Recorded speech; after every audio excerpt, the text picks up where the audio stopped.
Olá Brasil, sejam muito bem-vindos ao meu canal Dri, agora no México. No vídeo de hoje nós vamos conversar um pouquinho sobre alguns fatos e curiosidades da vida aqui no México. Ficou curioso? Fica no vídeo de hoje que eu vou contar tudo pra você.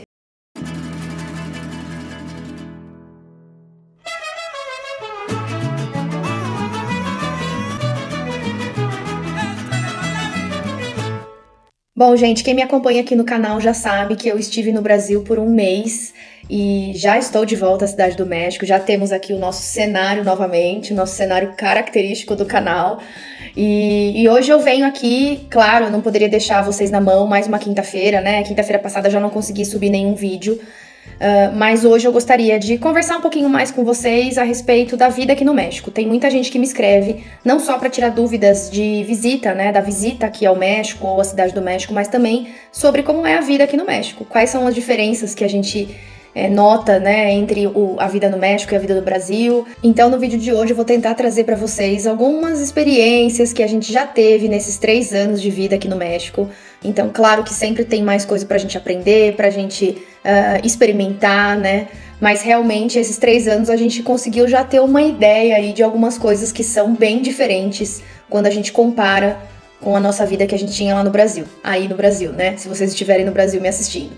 Bom, eu fiz aqui uma listinha, tenho comigo aqui uma colinha, como sempre, né? Meu computador tá aqui comigo e eu fiz uma listinha do que a gente pode abordar. Se vocês tiverem algum comentário, ou se vocês quiserem falar alguma coisa, ou se vocês estão assistindo o vídeo, vivem aqui no México e têm alguma experiência para compartilhar com a gente, manda aqui nos comentários. Já vou aproveitar e pedir para vocês se inscrevam no canal, curtam o vídeo, assistam o vídeo até o final. É uma forma de vocês me ajudarem também a levar esse conteúdo para outras pessoas. Se inscrevam, toda quinta-feira tem vídeo novo. Algumas exceções existem, mas são poucas. Assim como agora que eu estive no Brasil, então o canal ficou meio abandonado, mas eu não poderia deixar de soltar nada para vocês aqui hoje. Então já aproveitam, curtam o vídeo, compartilhem com a família e com os amigos, que isso me ajuda muito a crescer o canal e trazer novos inscritos e novos telespectadores. Se é que a gente pode falar assim, né? Bom, vamos lá. Vamos começar o nosso primeiro tópico de hoje, que é o trânsito. Bom, aqui na Cidade do México, aqui no México de uma forma geral, eu não acho que eles são bons condutores, né, no trânsito. Primeira coisa, porque não existe uma exigência de fazer uma autoescola. Então, você consegue tirar uma carteira de motorista simplesmente indo ali em um local. É como se fosse um poupa-tempo. Você paga antecipadamente, agenda o seu horário, vai até o local. Eu fiz isso ano passado, mostrei um trechinho pra vocês nos shorts aqui do YouTube. Mostrei também no Instagram. Então, você tem lá o seu horário agendado, você leva os seus documentos, já teria pago, né, a taxa que é referente a esse documento. Aí você chega ali, tira uma foto, fala algumas coisas, responde um questionário de responsabilidade, como se você soubesse as leis de trânsito, espera mais um pouquinho e pronto, já sai com a carteira de motorista na mão. Então, é muito fácil. Acaba que os mexicanos, eu vejo que eles aprendem muito a dirigir no trânsito mesmo, né? Então, inclusive a gente vê algumas barbaridades por aí que, olha, não é fácil. A gente vê que existe bastante diferença, não existe tanto respeito às leis de trânsito assim como a gente vê no Brasil. Então, o trânsito de uma maneira geral, né? Eles não respeitam faixa de pedestre, muitas vezes você vai atravessar a rua, eles estão parados, o carro tá parado em cima da faixa de pedestre, não respeitam um farol vermelho, né? Um farol amarelo. As rotatórias são muito confusas, né? As glorietas, as famosas glorietas aqui no México são confusas. Você vê, eles estão vindo de um lado, indo pro outro. Então, eu vou ver se eu consigo colocar alguma imagem aqui do drone para vocês terem uma ideia. Mas assim, é realmente muito confuso. Parar o carro, então, qualquer lugar serve. Eles ligam um pisca, às vezes nem ligam pisca, estacionam mesmo. Você que desvia do carro que tá estacionado ali, que tá parado ali. Seta, muitas vezes eles não utilizam também. É muito importante a gente olhar para os dois lados da rua quando a gente vai atravessar, porque nem sempre tem carro vindo somente em um sentido, no sentido correto da mão daquela rua. Às vezes tem uma bicicleta vindo na contramão, ou uma moto vindo na contramão, ou mesmo um carro vindo de ré. Enfim, gente, não é fácil não. Então é importante que a gente preste atenção nesses detalhes, porque realmente o trânsito aqui na Cidade do México é caótico. No México, de uma forma em geral, eles aprendem a dirigir no trânsito, eles usam muito a buzina. É muito comum você ver, o farol acaba de abrir, eles já estão buzinando já porque estão com pressa, enfim, além do trânsito caótico mesmo, né, da lotação, né, dos carros, enfim, uma grande frota. A Cidade do México é uma das maiores frotas de veículos do mundo, então os horários de pico, não somente nos horários de pico, viu, gente? Eu vejo que tem muitas vezes aí que fora dos horários também tem bastante trânsito. Então, se você tá vindo morar na Cidade do México, ou se você tá vindo conhecer também a Cidade do México, né, pra visitar a cidade, saiba que o trânsito aqui é bem caótico, eu já abordei esse assunto em outros vídeos. Então, realmente é caótico o trânsito, se prepare porque não é fácil. Mas, enfim, isso não é generalizado, tá, gente? Então, eu falo assim, é a grande maioria, mas assim, não são todos. Claro que tem pessoas que respeitam, né, que dão a passagem pra gente atravessar, por exemplo, a rua, né, o pedestre atravessando a rua, que dão passagem pra gente quando a gente tá dirigindo e quer entrar em uma faixa, eles, né, tem de tudo, né, no mundo inteiro, né, assim como no mundo inteiro. Mas aqui a gente vê que a grande maioria mesmo não aprende a dirigir antes, não existe essa questão de fazer uma autoescola pra você chegar no trânsito já preparado pra enfrentar as adversidades do trânsito. Mas enfim, é isso que eu queria contar pra vocês do trânsito com relação a horários e atrasos. Bom, tudo aqui no México é um pouco diferente do Brasil com relação a horários. Eu acho que o mexicano em si, ele não consegue muito respeitar essa questão de compromissos, sabe? Eu lembro muito bem de um episódio que logo que a gente chegou aqui no México, eu e o Felipe, meu marido, a gente chegou aqui no México, a gente foi fazer uma visita de um apartamento, porque a gente tava buscando apartamento pra alugar, e o corretor chegou com mais de uma hora de atraso. Além disso, ele esqueceu a chave do apartamento, ele tirou um molho de chave do bolso, nenhuma delas era a chave do apartamento que a gente ia visitar. Então, assim, essa questão de compromisso com o horário é muito delicada aqui no México. Além do que, eles também têm uma questão de horários de refeição diferentes da nossa. A gente tem muito costume de tomar café da manhã cedo, né, antes de ir pro trabalho. Então, 7, 7h30, 8 horas, a gente toma um café e a gente faz um almoço por volta de meio-dia, 1 hora. Depende, né, da rotina de cada um, mas não foge muito disso, né, 1, 2 horas no máximo. Aqui eu vejo que eles fazem um café da manhã um pouco mais tarde, eles têm também o horário de almoço um pouco mais tarde, né, 3, 4 da tarde, e assim vai. Então, algumas coisas são um pouco diferentes, algumas questões de horário são um pouco diferentes dos nossos do Brasil, né. Eu vejo que um compromisso com o horário aí é um pouquinho complicado. Até porque a gente tem também a questão do trânsito, né, gente? Então, o trânsito influencia bastante no horário de chegada das pessoas. Nada que não possa ser planejado, né? Mas, enfim, essa é a minha percepção. Tudo que eu tô falando aqui pra vocês é a percepção que eu tenho, que o Felipe tem também, às vezes, né? Que a gente conversa bastante. Mas, assim, não é, como eu já disse, né? Não é generalizado, né? Não são todos os mexicanos que acontece isso, esses fatos que a gente vai falar hoje, que eu vou falar hoje aqui com vocês. É uma forma bem superficial mesmo que a gente vê que acontece, mas não é todo mundo, né? Não são todos os mexicanos. E claro, né, todo respeito com a cultura, com os próprios mexicanos mesmo. A gente conhece muitos mexicanos que são super nossos amigos, então não tem nada contra. O fato é que são curiosidades, são fatos culturais mesmo, que a gente vê que são bem comuns aqui mesmo. Tá? Uma questão também que a gente vê bastante, que até chega a ser até motivo de piada, é o ahorita, né? O ahorita do mexicano. Ahorita é uma palavra que pode significar muitas coisas pro mexicano. Ele pode falar pra você que ahorita ele vê, ahorita ele vai fazer, esse ahorita pode ser daqui 5 minutos, daqui 1 hora, daqui 1 mês, ou daqui 1 ano, ou nunca, né? Então o ahorita é uma questão de tempo e prazos aí que o mexicano tem, que é bem difícil da gente lidar, da gente compreender, porque é muito cultural, está muito enraizado mesmo. Então é muito comum a gente escutar o tal do ahorita. O ahorita é o terror dos brasileiros aqui no México. Acho que de outras culturas também, de outras nacionalidades também. Mas enfim, isso chega a ser até motivo de piada aqui, né, no México. Inclusive entre os mexicanos mesmo. Bom, eu acho legal a gente falar também sobre a questão de burocracia, né? Burocracia aqui no México é um negócio meio complicado também. A gente vê que existe muito essa questão de fazer as coisas através do papel ainda, né? A gente tem uma questão...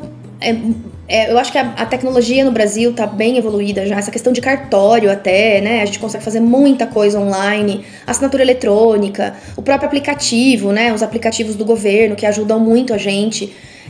com questões burocráticas na vida no Brasil, né? Aqui é completamente diferente.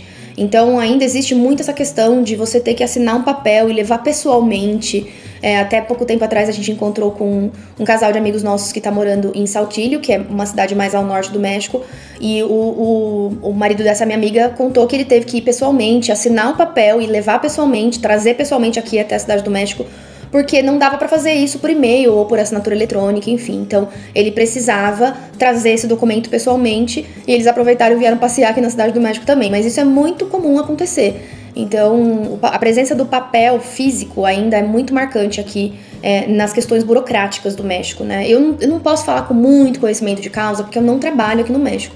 Eu tenho um trabalho oficial, né? Aqui o YouTube é o meu hobby, mas não é meu trabalho oficial. Meu trabalho oficial é pro Brasil até hoje, eu trabalho online pro Brasil. Mas eu vejo que isso também é motivo de comentário entre os amigos, né? Entre até o meu marido, que fala bastante disso. Então, é bem enraizada essa questão do papel ainda aqui no México, né? Da burocracia feita no papel e não através da internet ou de aplicativo ou de assinaturas eletrônicas, como a gente está acostumado no Brasil. Hoje em dia, muita coisa a gente resolve através do aplicativo do celular, né? Isso é bem comum a gente acontecer. Inclusive com serviços de banco. A gente acha que o Brasil tá atrasado, tal. Eu acho muito engraçado isso, né? A gente sai do Brasil e a gente começa a dar valor a muitas coisas que acontecem no Brasil que são muito evoluídas comparadas com outros países. Isso é bem comum acontecer com gente que vai morar fora. Então, o banco é uma questão, assim, super complicada aqui no México. Então, para você abrir uma conta em banco, se você não tiver uma carta ou se você não tiver uma recomendação, às vezes tem bancos que não aceitam, dependendo do banco, ele não aceita você abrir a conta. Cartão de crédito é a mesma coisa, então a gente demorou quase um ano para conseguir cartão de crédito, né? Era só no débito, porque eles realmente não dão crédito para quem acaba de chegar ou para quem ainda não tem um histórico de compras, né? Não é igual no Brasil, pede o cartão pelo aplicativo do banco, chega em 10, 15 dias, chega o cartão no seu endereço, só você desbloquear pelo aplicativo. Não, isso não acontece aqui no México, é bem mais burocrático, bem mais difícil. E serviços de banco, de forma geral, também. Às vezes um depósito, uma transferência pode demorar um pouco mais. O Brasil, a gente tem a questão do Pix, que facilitou muito, né, essas questões de transações rápidas, de baixo valor. Então, eu acredito que o México ainda tem um pouquinho para evoluir nessa questão bancária, de burocracias, enfim. Eu lembro que no começo, quando o Felipe abriu a conta no banco, para eu pegar um cartão de crédito para mim, né, no nome dele, né, mas eu como dependente, eu teria que ir pessoalmente na agência para comparecer lá, assinar os papéis, enfim. Eu falei, não quero, não precisa, não quero, tenho meu cartão do Brasil, tá ótimo, me deixa aqui quieta. E aí depois, com o tempo, ele conseguiu um outro cartão de crédito e aí sim me incluiu, eu não precisei ir em nenhum lugar para assinar nada, né? Mas, enfim, parece que eles até dificultam um pouco a situação, que é para você não fazer mesmo, sabe? Que é para você não ir. Eu acho isso bem diferente.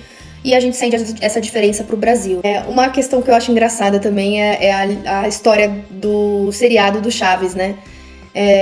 No Brasil, eu assisti o Chaves desde criança, né? Desde adolescente, criança.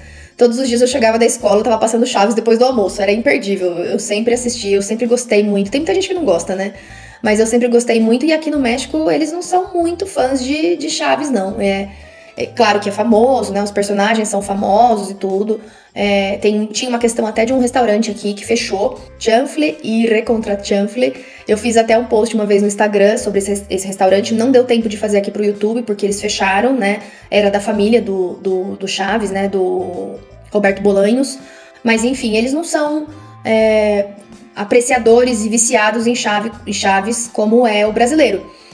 Inclusive tem até uma questão de preconceito, porque eles acham que os episódios, a série passa uma impressão de que o mexicano é um povo que não trabalha, que mora todo mundo em uma vila, né, como se fosse uma espécie de cortiço, e que sempre deve o aluguel, né, então tem essa questão do mexicano ter um pouco mais de cuidado com essa imagem que é passada através da série do Chaves.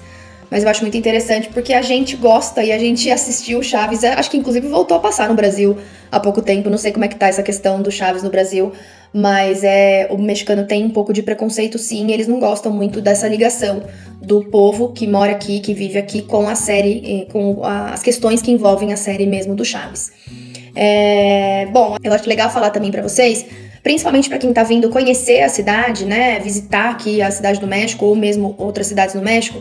a questão da propina. Já falei para vocês em outros vídeos sobre essa questão, então a propina é como se fosse uma gorjeta que a gente pode oferecer para qualquer tipo de prestadores de serviços. Então, ela é muito relacionada com a questão de garçons, né? Os garçons esperam que a gente dê uma gorjeta ao final do atendimento, mas isso também serve para outros tipos de serviço, como manicure, cabeleireiro, até os senhorzinhos lá, os aposentados que ficam na ponta do caixa do supermercado empacando as compras, eles esperam, né? Uma moedinha, algum trocado.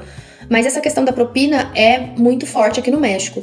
Então, você terminou a sua refeição, você terminou o seu café da manhã, almoço, jantar, enfim, a sua visita a um bar, por exemplo, você vai pagar a conta e eles vão perguntar pra você se você quer agregar propina, né?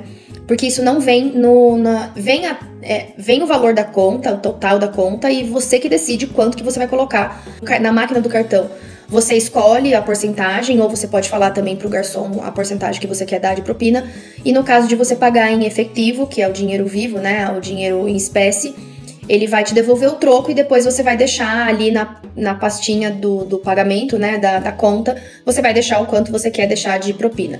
Geralmente esses valores giram entre 10% e 15% do valor da conta, né, 10, 12, 15, enfim.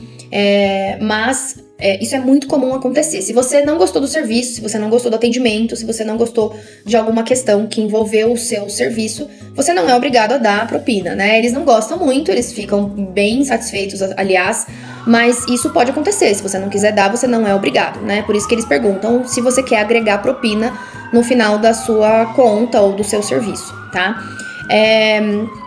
O que mais que a gente pode falar? Eu não falei dos ruídos, né? Não sei se vocês estão ouvindo aí a ambulância. Eu moro próximo a um hospital aqui, então um dos principais hospitais particulares aqui da Cidade do México. Então o barulho de ambulância aqui em casa é praticamente 24 horas por dia, 7 dias na semana. Então toda hora tem um barulho de buzina, do cruzamento que tem aqui na frente, ou ambulância, ou moto, enfim. Mas os ruídos, tem alguns ruídos que são característicos aqui do México, que eu acho muito engraçado a gente falar, é a questão do ferro velho, né? Tem um caminhão que passa, isso é no México inteiro, tá, gente? Não é só aqui na Cidade do México, mas tem um carrinho, um caminhãozinho, geralmente é um carro velho, caindo aos pedaços, que passa circulando pela cidade todos os dias da semana, inclusive aos domingos a gente escuta, e eles falam, vou ver se eu consigo colocar pra vocês aqui, eu tenho um vídeo gravado desse som, né? Uma gravação de uma voz de uma mulher.